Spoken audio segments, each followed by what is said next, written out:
அனைவருக்கும் வணக்கம். நேற்று ஸ்ரீராம் அவர்கள் கால் பண்ணி இன்னைக்கு வரணும்னு சொல்லியிருந்தாரு.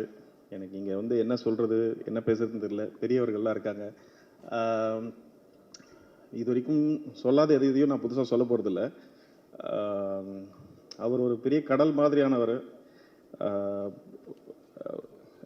மிகவும் எப்படி சொல்கிறது, நிறைய பேருடைய பிலீஃப்க்கு அகேன்ஸ்டாக அவர் மிகவும் தன்னடக்கமானவர். அது நிறைய பேருக்கு தெரியல.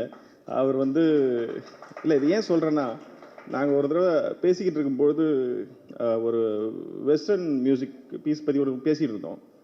அப்போ அவர் வந்து அதெல்லாம் பெரிய ஒர்க் அப்படி சொல்லியிருந்தார். நான் வந்து உங்களால் முடியாததெல்லாம் ஒன்றும் இல்லை அப்படின்னா, அவர் சொன்னார், இல்லை இல்லை, நமக்கு நம்மளுடைய உயரம் தெரியணும், எனக்கு என்னுடைய ஹைட்டு தெரியும் அப்படின்னு சொன்னார். ஸோ இது ஒரு பாயிண்ட்டு. நான் இந்த வரும்போது கூட யோசிச்சிருந்தேன் என்னெல்லாம் சொல்லலான்ட்டு. பட் நிறைய இருக்குது அவரை பற்றி சொல்கிறதுக்கு.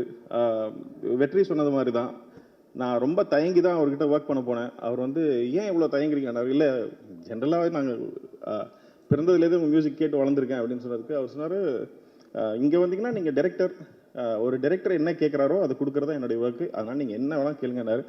அது உண்மை. நான் இங்கே வந்தது இந்த படத்துக்கு வாழ்த்துறதை காட்டிலும் அதிகமாக இன்றைக்கு இருக்கக்கூடிய இயக்குநர்களுக்கு ஒரு கோரிக்கை வைக்கலான்னு தான் நான் வந்தேன். அருள் கூர்ந்து எல்லோரும் அவரோட ஒரு தடவை வேலை செய்திருப்பார்கள். இது அவருக்கு இல்லை, இது இயக்குநர்களுக்கு ஒரு பெரிய அனுபவமாக இருக்கும்.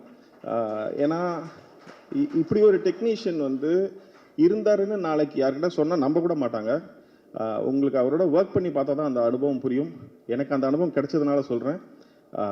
அப்புறம் வரும்பொழுது நிறைய யோசிச்சுட்டு பெரிய பெரிய ஆசைகளோடு வாங்க. ஏன்னா அவர் ஒரு வனதேவதை மாதிரி எது கேட்டாலும் கொடுக்கறதுக்கு தயாராக இருக்கார். நாம் பெருசாக கேட்டால் அவர் பெருசாக கொடுப்பார். அதனால் அனைவரும் வந்து அவரோட ஒர்க் பண்ணணும்னு நான் வேண்டி கேட்டுக்கிறேன். இளைஞர்கள் அப்புறமா ஏற்கனவே அவரோட ஒர்க் பண்ணவங்க அத்தனை பேரும் அவரோட திருப்பி ஒர்க் பண்ணணும்னு நான் ரொம்ப விரும்புகிறேன். அவ்வளோதான். மற்றபடி இந்த படம் நல்லா வரும்னு ரொம்ப நம்பிக்கை இருக்குது. ஏன்னா அவருடைய வாழ்க்கையில் ஏகப்பட்ட சுவாரஸ்யமான சம்பவங்கள் இருக்குது. நான் அவருடைய ஒர்க் பண்ணும்பொழுது அதிக நாள் ஒர்க் பண்ணதானே தான் நினைக்கிறேன். ஏன்னா ஒரு மாதம் தினம் போய் அவரோட உட்காந்துக்குவேன். 10 நிமிஷம் தான் ஒர்க் பண்ணுவோம். பட் நிறைய கதைகள் கேட்டிருக்கேன் அவர்கிட்ட. ஸோ அந்த கதைகளில் நிறைய விஷயங்களை அருண் படமாக எடுப்பார்னு நினைக்கிறேன். இந்த படம் எப்படி எடுப்பாங்கன்னு நான் ரொம்ப தயங்கி இருக்கும்பொழுது, ஏகப்பட்ட விஷயங்கள் இருக்குது அப்படின்னு நான் நினச்ச பொழுது, இந்த மலைப்பெல்லாம் இல்லாமல் இந்த மாதிரி தயக்கங்களை பற்றியெல்லாம் பெருசாக கவலைப்படாத ஒரு டைரக்டர் இருக்கார். அதனால் அவர் அருண் அதை பண்ணிடுவார்னு நினைக்கிறேன். அப்புறம் எந்த பாத்திரத்தை கொடுத்தாலும் சிறப்பாக செய்யக்கூடிய நடிகர் இருக்கிறார். அவர் அதை சிறப்பாக செய்வார்னு நினைக்கிறேன். இந்த படம் வெற்றியடைய வாழ்த்துக்கள். நன்றி, வணக்கம்.